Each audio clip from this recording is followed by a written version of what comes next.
Broadcasting from the business capital of the world, this is the Podcast Business News Network. And welcome back, everybody. You get out of bed every morning and say, start another day. Let's get this going. Or do you pop out of bed and just say, wow, I'm feeling great.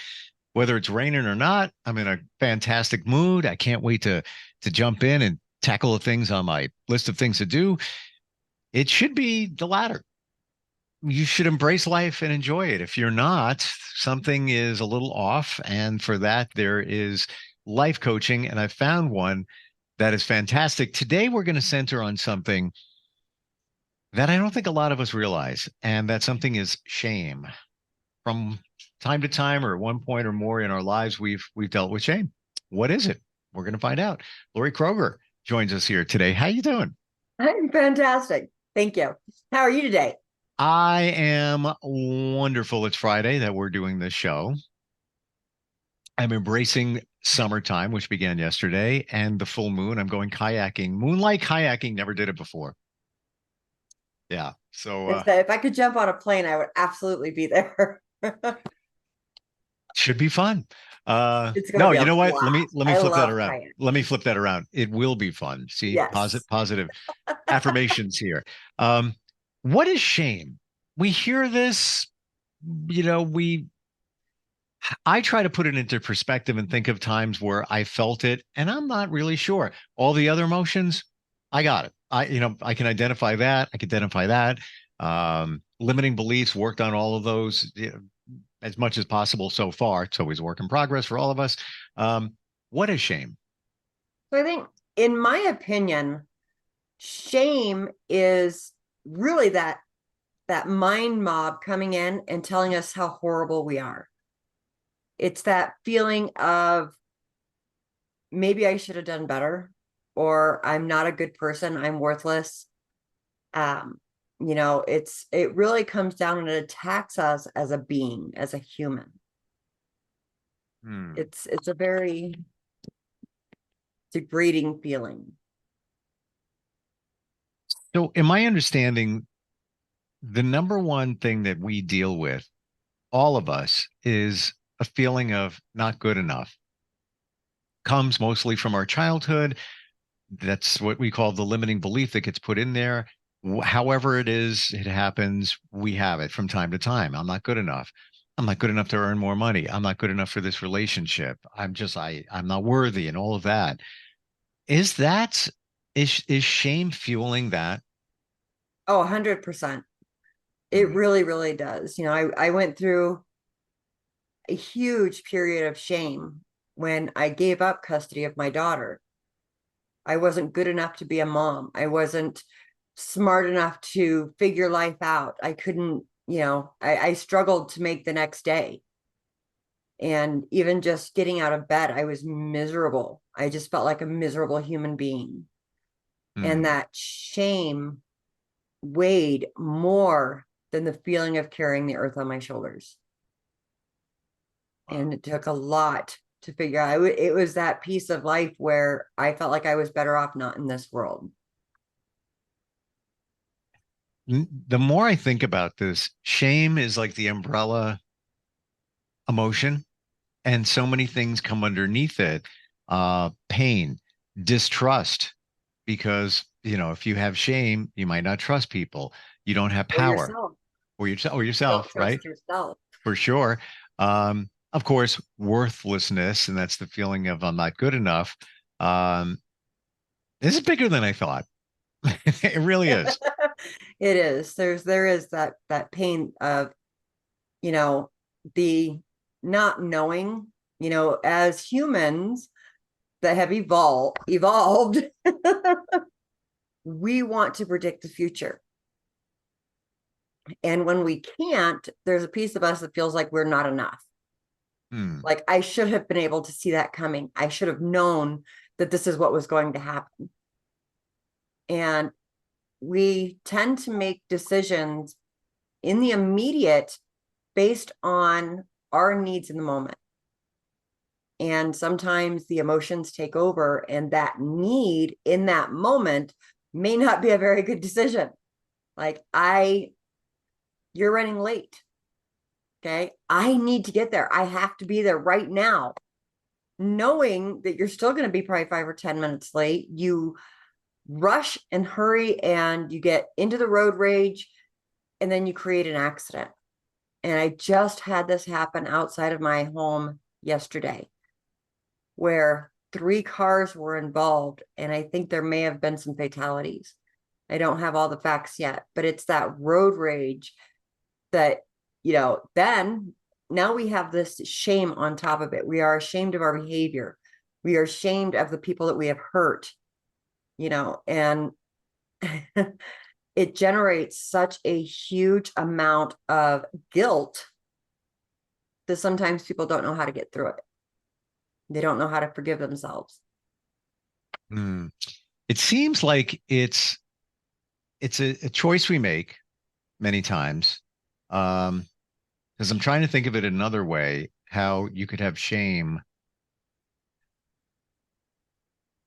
I guess if something was done to you, let's say something horrible, you would carry shame as well, because Yeah, you would internalize it and think that maybe it was your fault.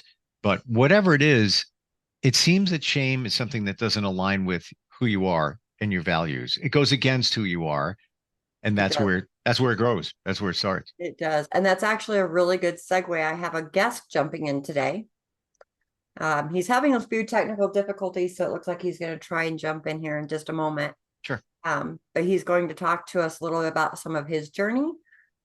And so it really focuses on that self-blame, Mm, and it's just, he's got an amazing story, and I really hope that he can jump in with us soon. sure. But that guilt and that shame that we bring in and put on ourselves, that, when somebody's been raped, we've seen this happen so many times. Oh, well, maybe I shouldn't have worn that, or maybe I shouldn't have had so much to drink. And then they bring that blame upon themselves, and then they struggle to get out of it. Mm. Shame and embarrassment, they go together. We didn't even talk about that, that it's the humiliation too, Yeah, with the word shame. Um, how do you get around it though? I'm just, the first thing that comes to my mind is accepting responsibility. Now, in the example you just gave, it's not your fault that something may have happened, but maybe accept responsibility for what did happen. Not your responsibility, but acknowledge I know it. exactly where you're going with that. And the when you think about taking personal responsibility for something that was outside of your control, the responsibility that you're taking is your ability to respond to that versus react. You're taking responsibility for your Mm, own healing, and understanding that this one event in my life does not have to control my future. right. And I think Thank that's you for jumping in and putting that into words for me. But yes, um, the acknowledgement, whatever it might be, and of course, voicing your feelings. Many times we just bury it. We don't want to talk about it. We it is. minimize it, and then it just festers inside of us, and probably the worst thing that you could do. Well, and one of the things that Brene Brown says in many of her books, and I love her writings, is, to really overcome shame, we need to bring it to the light. We Mm, need to shine a light on it and not hide it. It's like growing inside of a petri dish. The mold inside of a petri dish where it's dark is going to grow. And shame does the same thing when we keep it in the dark. But when we shed light on it and we start to talk about it, and we take it into the perspective of, okay, this was a behavior that I didn't like. It's not me as a human. We can change our behavior and get out of that shame. yeah.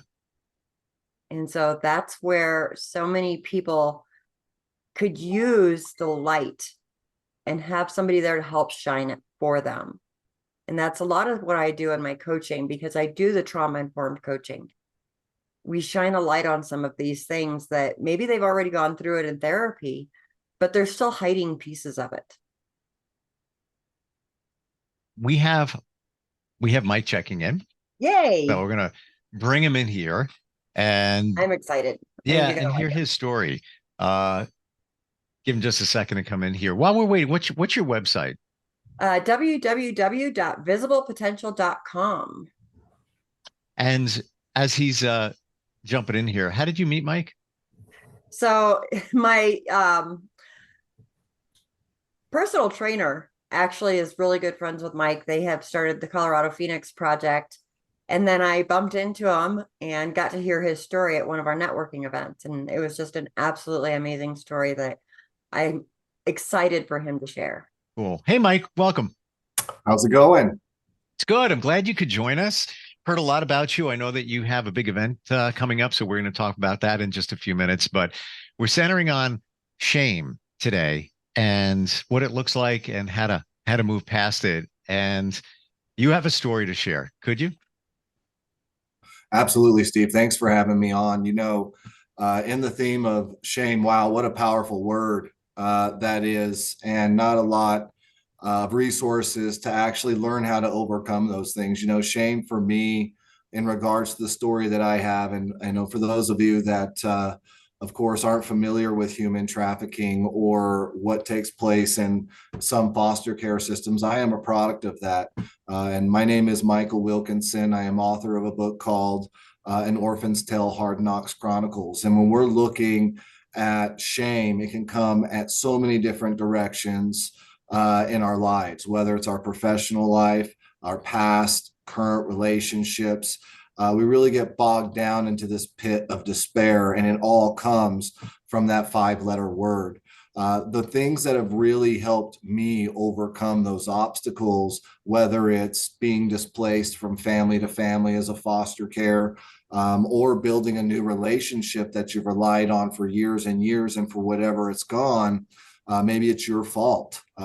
Shame can be our fault. But the newness of relationships that we build while having the foundation of the people that we can rely on has always been my cornerstone. So when I'm taking a look at the people that I surround myself for, I need people who know me well enough to know the things that bring shame in my life. They need to support me in those endeavors, whether it's business or whether it's personal. And I have found a lot of success in that, whether, again, it's, helping become a better parent for my 6 kids, or a better leader for those business owners that I am trying to mentor. It is very important that I get past my shame to mentor those that are trying to get past theirs. And that is a great motivator for me.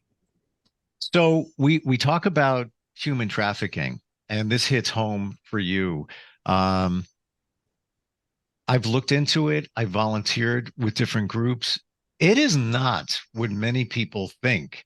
In my excuse me, in my journey of learning about this, many times it takes place at a hotel that is upscale. The perception is that it's, the seedy little place on the side of town.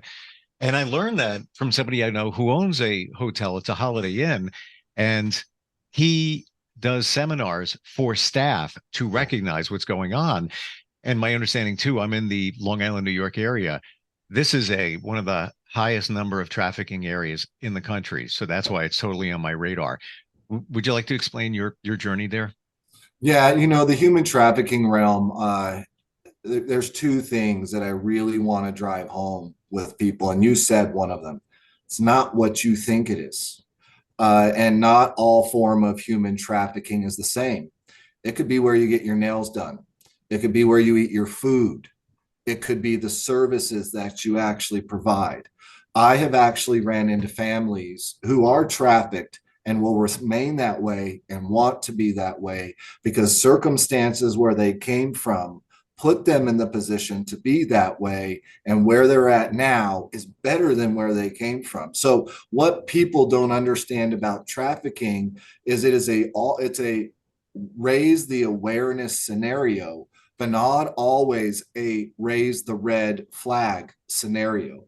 You really have to understand what you're dealing with before you get a hero complex. And a lot of people don't like it when I say that, but you're diving into number two, the point across, and that's what you're diving into, a very dark world.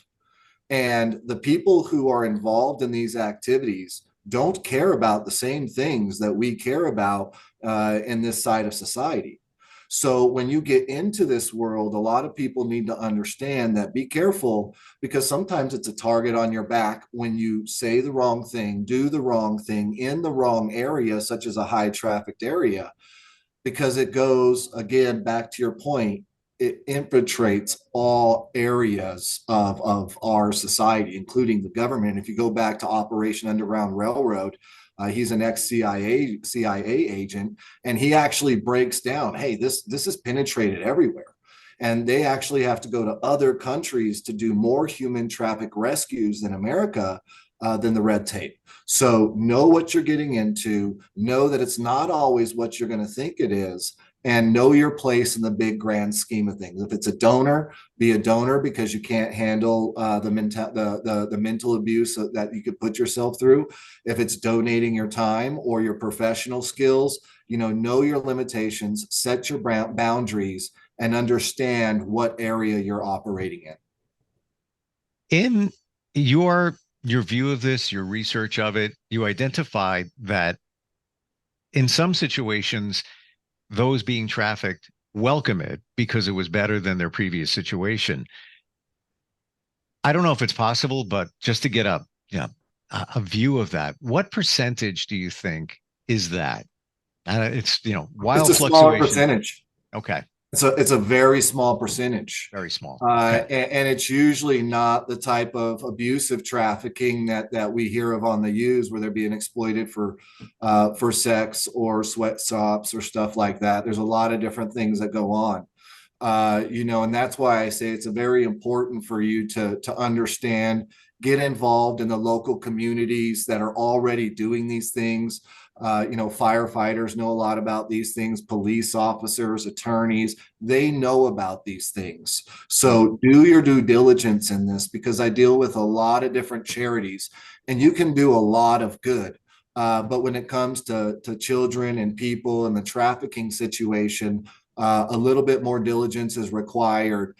So you put yourself in the right area. I'm not trying to talk anybody out of it. You need to put yourself in the right area so you can feel good about what you're doing.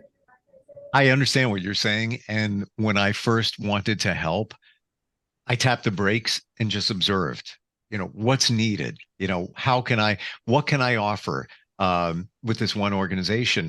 And this is a few years ago, but it's bringing back memories where they went to other countries. That was part of what they did to help in the endeavor, and go to a village, literally be in a village to help those.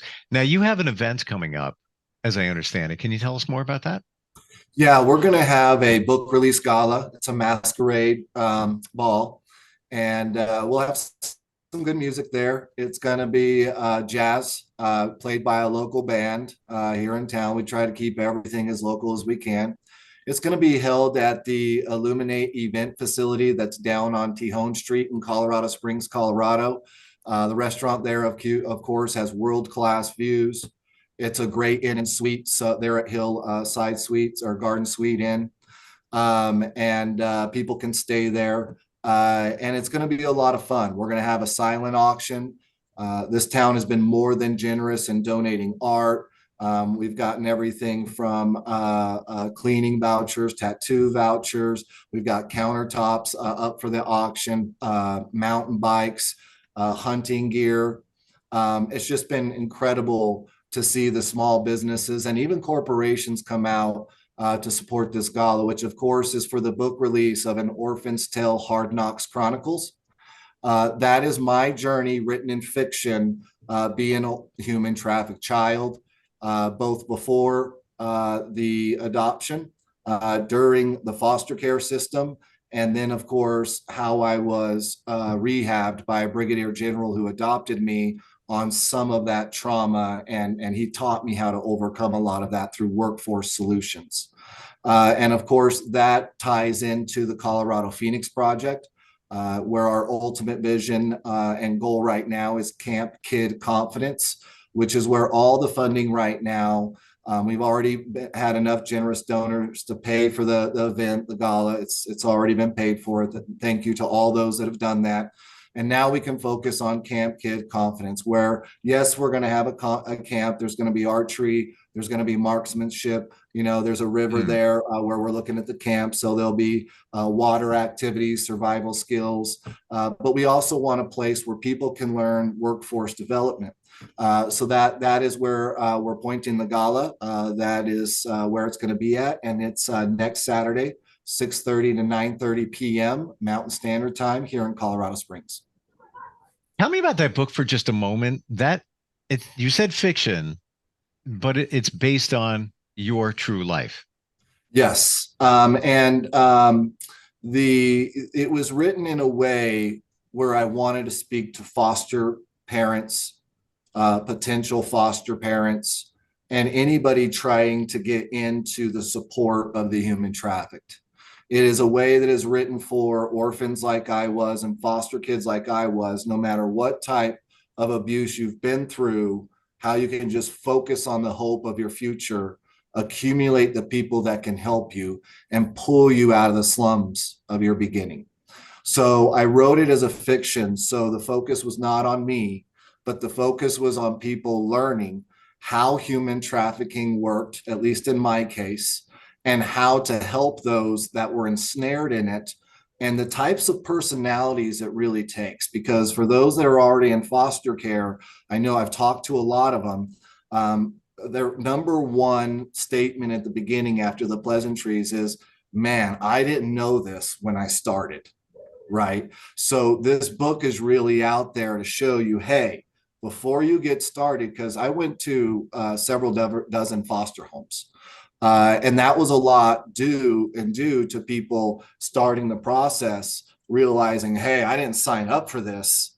And I don't like to use the analogy, but it's like a puppy. You don't like it, you take it back, right? And that happened. So this book was written to minimize that damage for those wanting to get into it, as a beacon of hope for those that are in it, and say, hey, warning before you do this, we're people. And if you're going through this, hey, this is what you can expect. And, there were millions of us before you and me. So this is how we can get out of it. We're just about out of time. I want to ask one final question. Mike, when you were younger, going through what you went through, did you hope that it would get better? Did you think that there was something on the other side? Or was it at that moment, this is my life, this is the way it is, this is probably the way it's going to stay?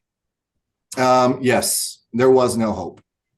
The only hope I had was the common memory of I got to eat some candy, or I got to play with some kids at a pool.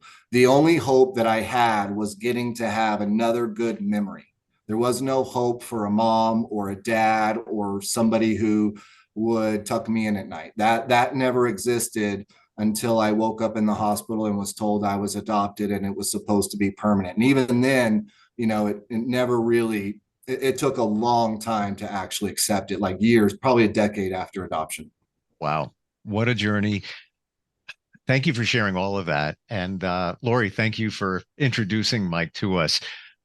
Mike, if somebody wants to learn more either about the book, about the organization, what you got going on, is there a website? Absolutely. The ColoradoPhoenixProject.org is where you can find us.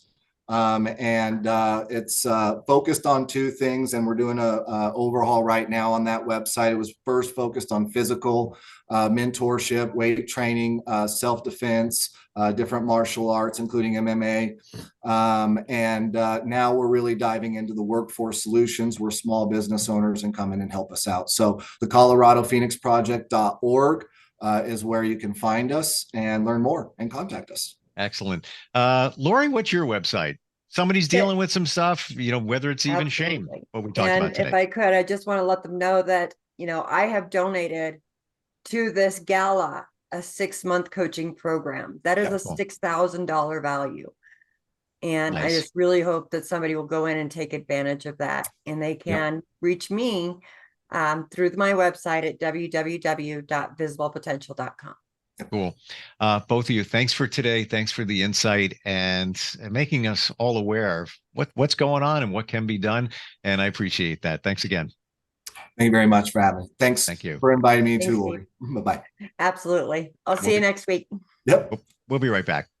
Are you looking for even more of the podcasts and hosts that you love? The Podcast Business News Network is proud to announce that you now have even more ways to listen live. Check out the MyTuner Radio, online radio box, and Simple Radio apps on iOS and Android, or find us online. Search for Business News Network on mytuner-radio.com, or search Podcast Business News Network on streama.com and onlineradiobox.com/US. Take your podcast on the go and don't miss a minute of the action.